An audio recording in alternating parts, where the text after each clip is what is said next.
Hello, good afternoon, viewers. Welcome to Skyblast TV, an online world TV source. My name is Peter A. This afternoon, we'll be anchoring a program on the section Security and Crime. To discuss on this matter with me here is... Thank you, Honorable Sonny Chugoma. Okay, thank you very much for having you. Thank you too. In our studio. Actually, today's caption is on local violence. First of all, let me ask you, what do you think is the main causes of insecurity in the country? Thank you. In a nation where the rule of laws are neglected, but I think they cannot enforce nor implement their laws. Because of that, people will come out because they know no person is going to control them. No person is going to question them. They'll be taking the laws by their hands. And that's the major cause of insecurity in the nation. Thank you. Okay, having known that, the insecurity that we are discussing about this afternoon, we really want to know those key areas or some of those issues that give birth or give rise to insecurity proper. Because there are some challenges that incur or leads to insecurity, which some of them may be from unemployment and so on and so forth. Can you elaborate more on that? Thank you. You see, in Nigeria as a nation, we are experiencing serious insecurity because of negligence. Negligence in the sense that people who are supposed to be employed, they are outside there.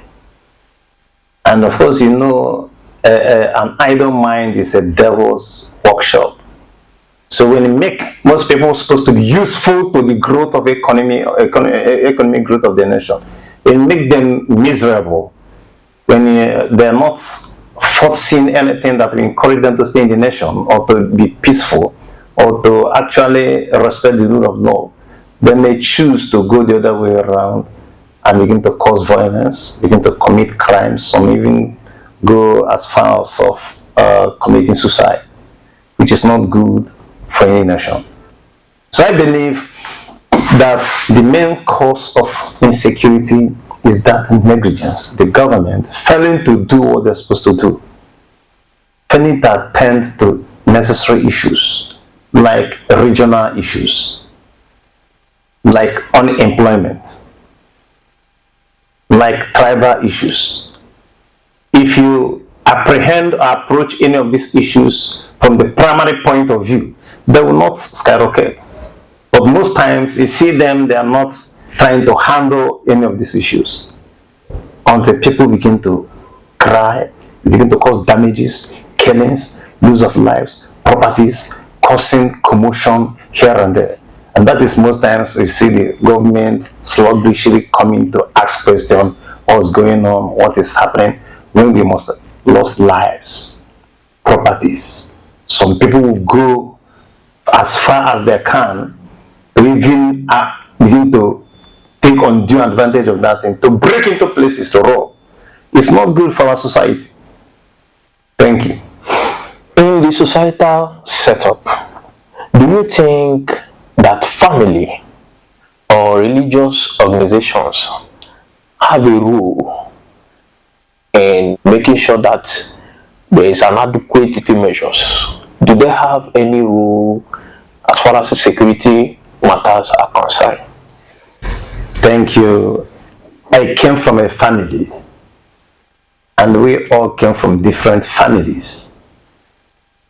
So our families, they have very important offices to contribute good measures in upbringing. Because if you bring a child in the way that he should go or grow, he will not deviate, as Bible quoted.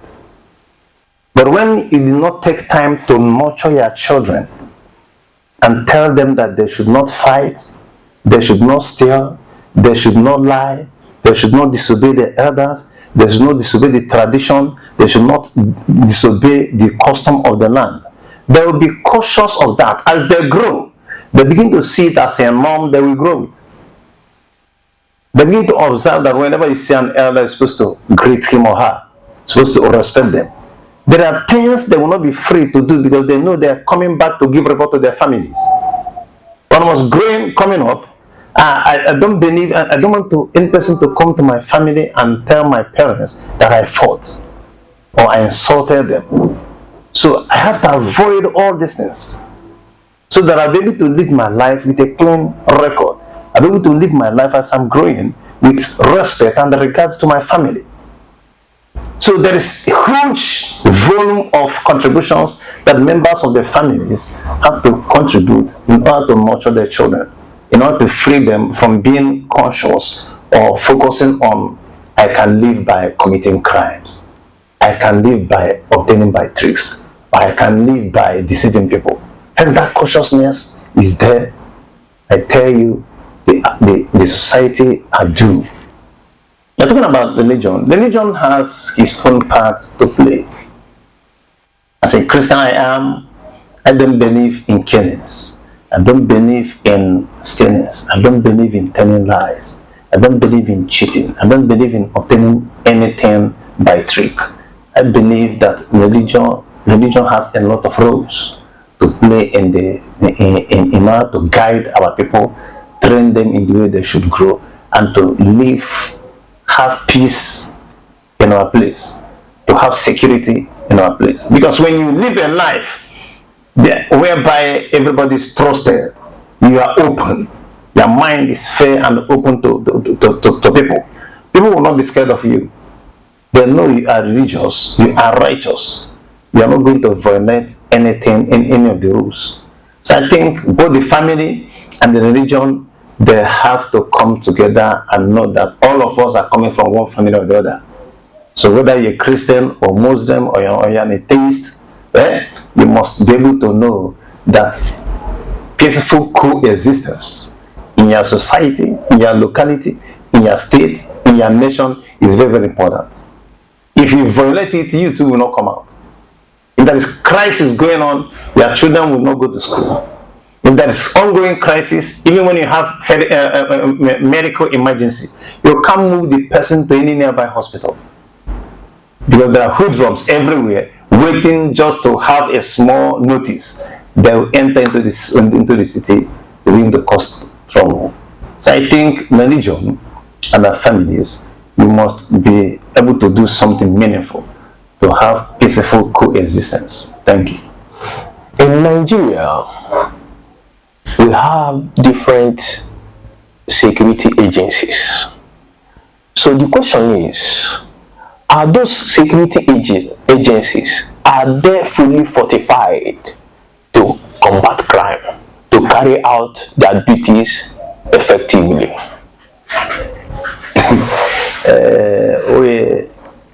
It's laughable in Nigerian states where you have people you're supposed to apprehend through aircraft means.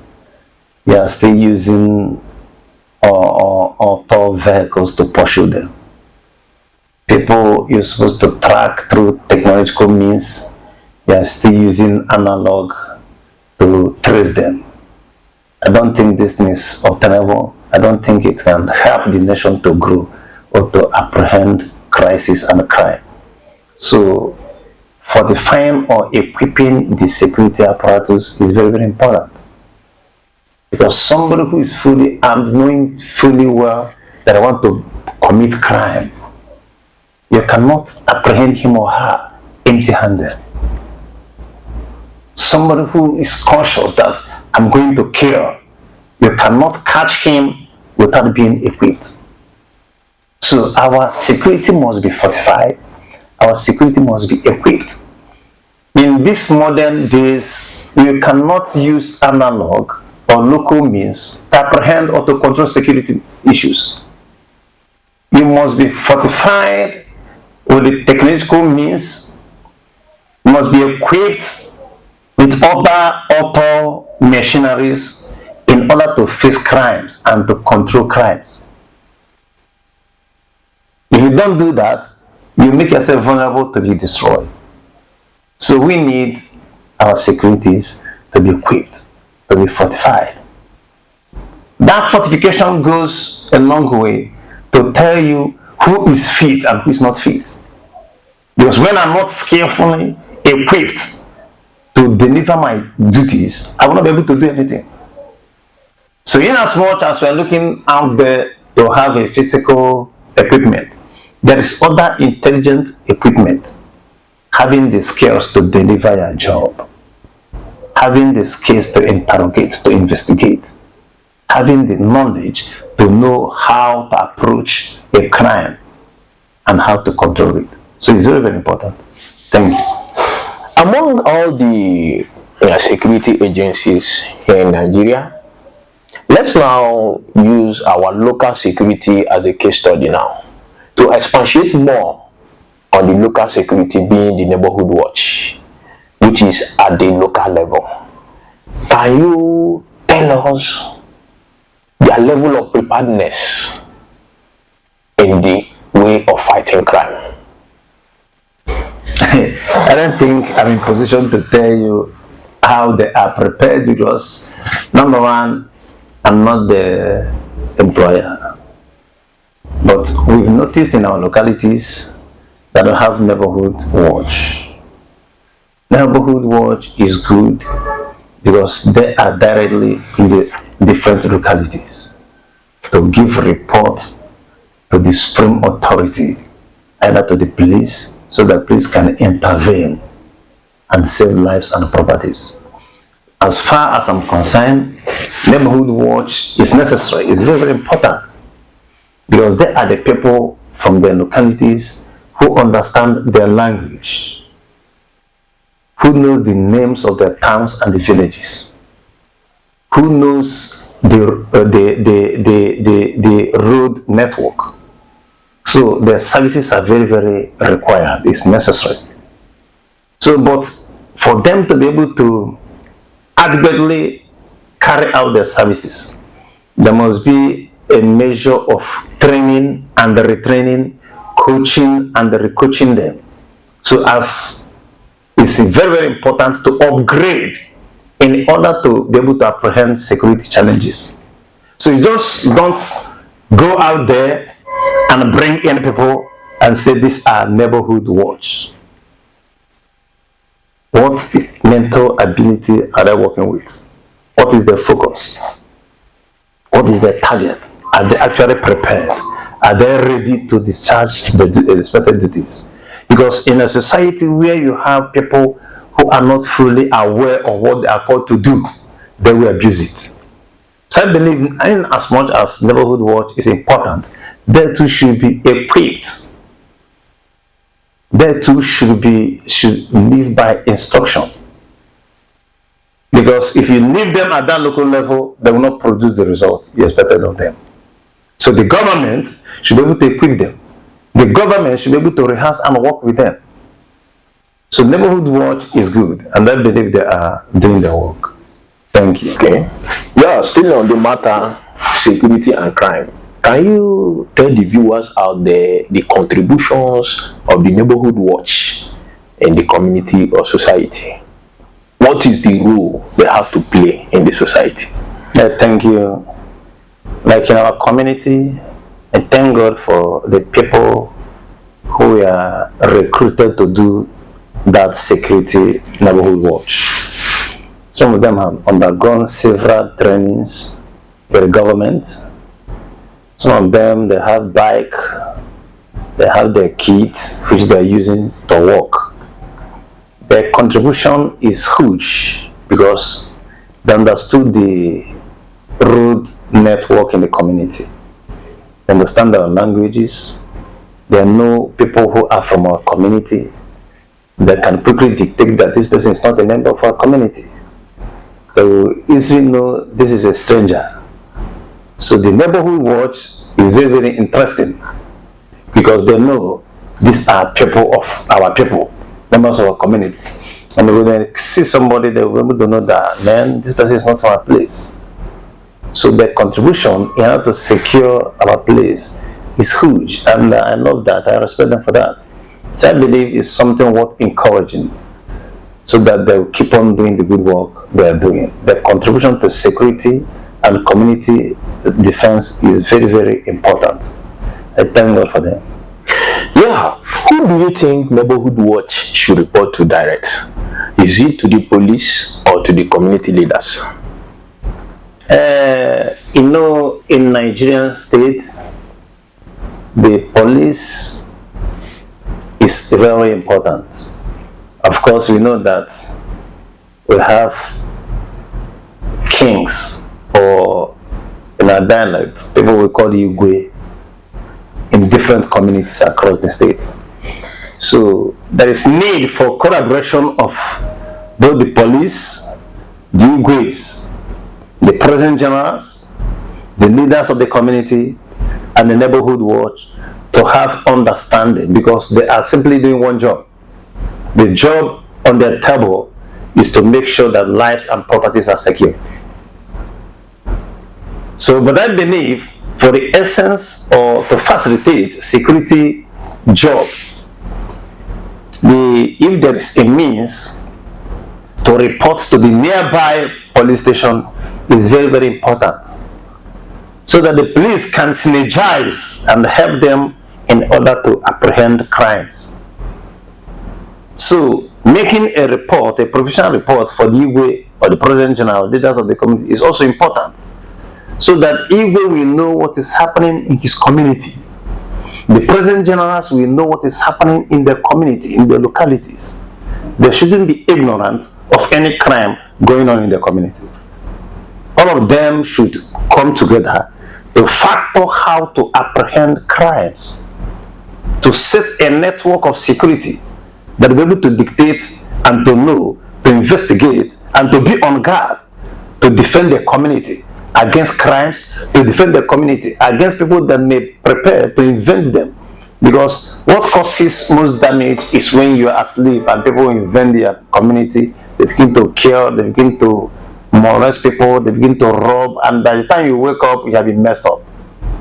So both the Igwe and the community leaders should be aware and be awake, be ready to synergize with the police and the neighborhood. So the neighborhood giving reports to the police and to the Igwe or leaders of the community, they are very, very important. So I expect that they should be very, very conversant and have a means to communicate, because they're doing one job. Thank you. Thank you very much for making our time to be with us this afternoon. We really appreciate it. Thank you. Hello viewers out there. Thank you for viewing us in this special program. We'll have another one same time next week.